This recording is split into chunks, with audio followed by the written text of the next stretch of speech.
What's up, guys? It's Screwlish from twinstiqLP again, and more Sekiro. I've been fighting bosses, and I thought it would be cool to record them and kind of put them up here. I don't know. I know the game's been out a long time now, and everyone's already beat the bosses, but this is fun for me, so here we go. This first boss here, this was the first guy I was able to beat, and feel pretty satisfied about it. The beginning generals are tough fights, but that's pretty much what they feel like. They're just tough fights. This is Jozu the Drunkard, and you actually get a little bit of help here, but I never did figure out a way to make this guy survive. I don't know what happens if you are able to let him survive, because I find out later on in the game that you actually have to fight all these Ashina Samurai, the blue guy there. And we can see Jozu, he uses poison attacks mostly. And he just hits like a freight train for the most part, but most of the bosses do. Anyway, while he is being distracted by the friendly samurai, what you want to do is go around and kill all of his cronies. And it helps to have the what is it called? Breath of Light, I believe is what this latent spell is called, and it gives you health when you do death blows. That's helpful to have before you fight this guy.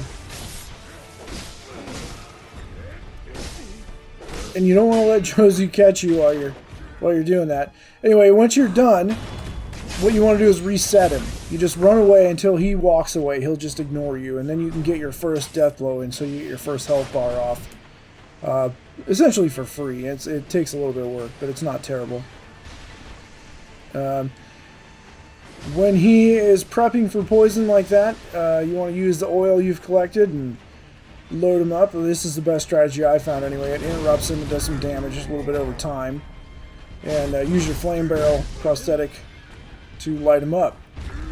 And it'll do a little bit of damage over time, and it'll also, you know, as I said, help interrupt him. And you want to keep your distance with him. I found that he's more or less a marathon fight. He's not so much about pushing and aggression. Keep your ground, keep a wide distance on him, because he can move a lot faster.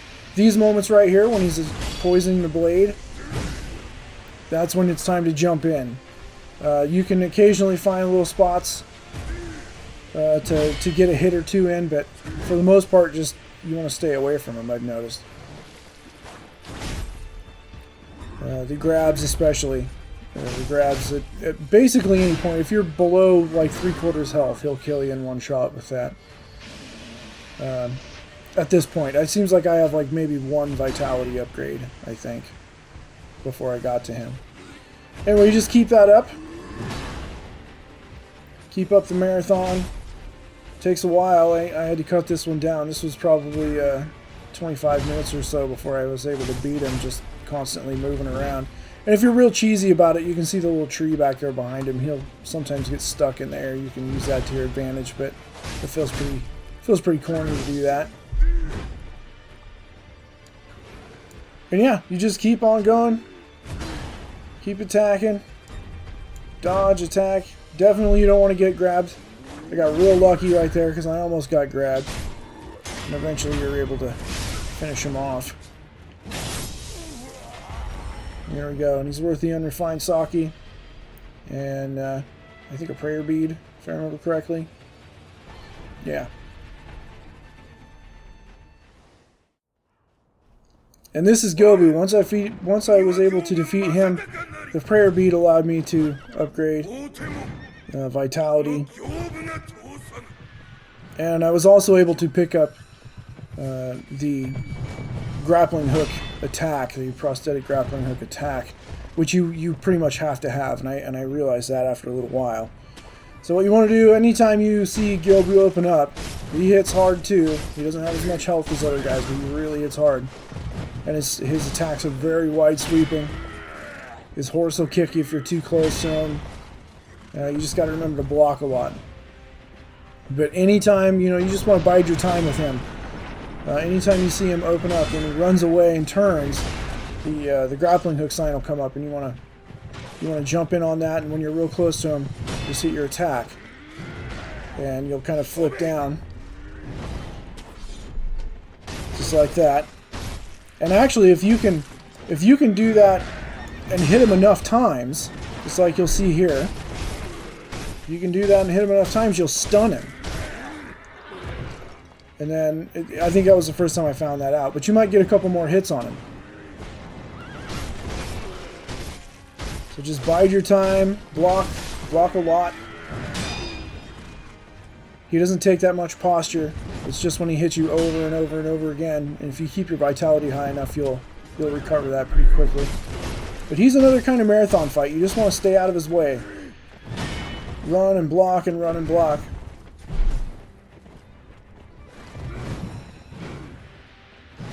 But he's pretty exciting. I had a really good time. I like this fight a lot.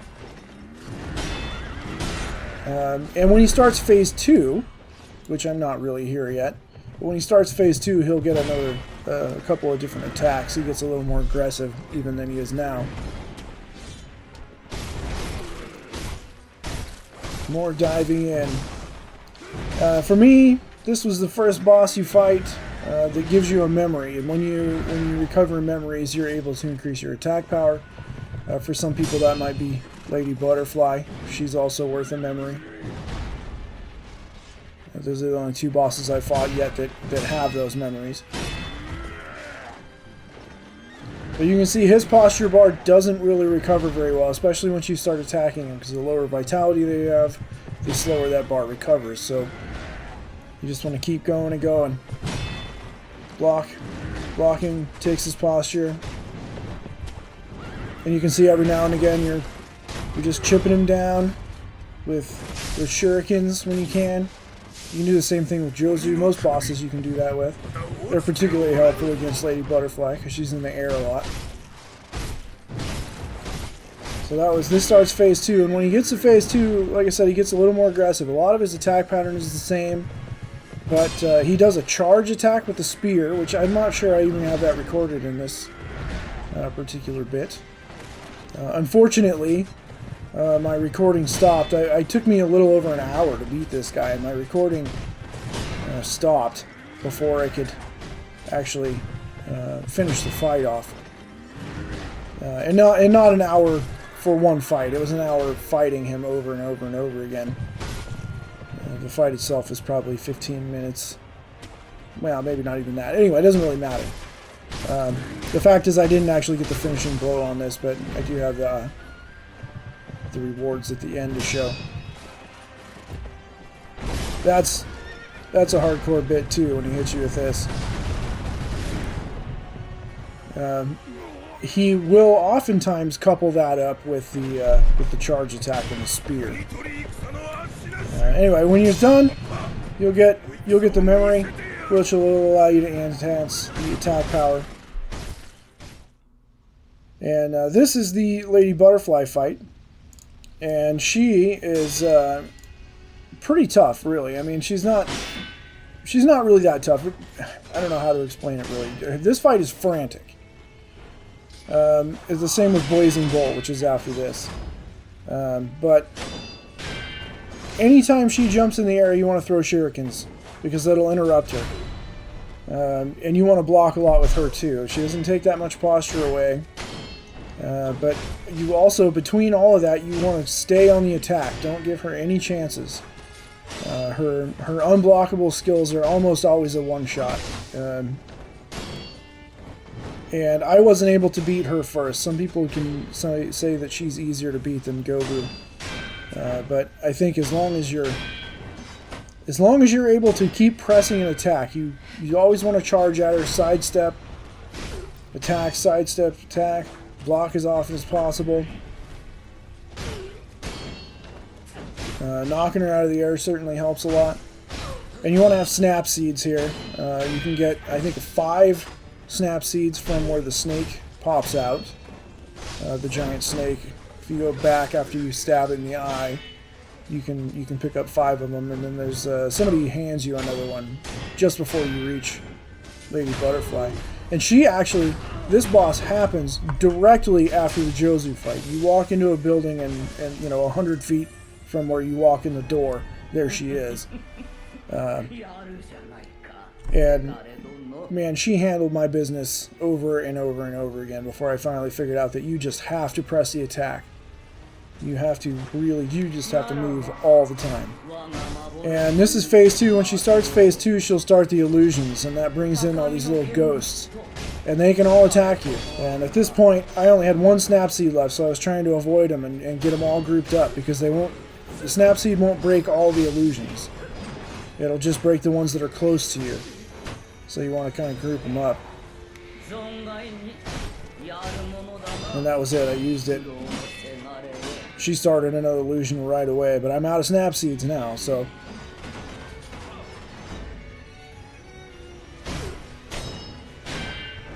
Her movements are wide. She blocks a lot. Those are those flower petal attacks that really, I guess it's butterflies. All those butterflies, they hurt a lot. In fact, I get nailed by one of those. At one point here, probably fairly soon.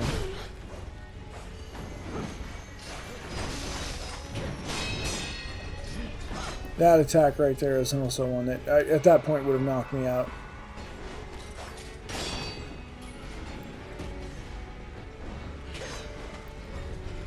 And if you have to resurrect during any of these boss fights, try and make sure they're facing away from you when that happens. Otherwise, it'll start back up before you're ready.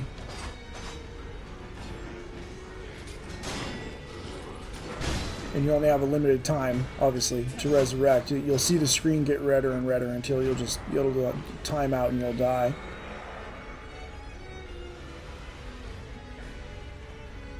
Things are getting dicey though here for me in this fight. That's where I got nailed by the butterflies. And I had to resurrect. And I didn't wait for her to turn around. There we go. That's the last of it there. The thing about her is you have to keep pushing and pushing, and the reason you have to do that is because her posture bar will recover very quickly.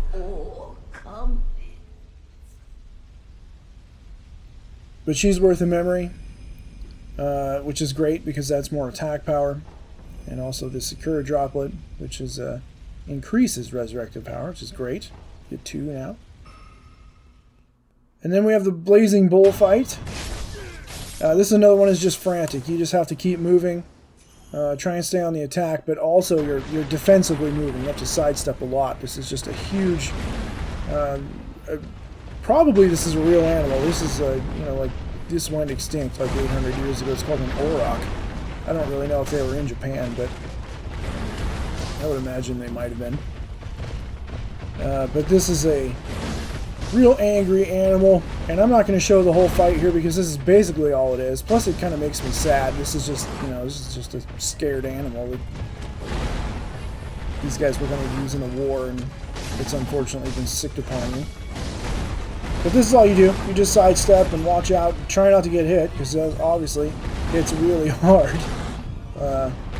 Kind of a beastly thing.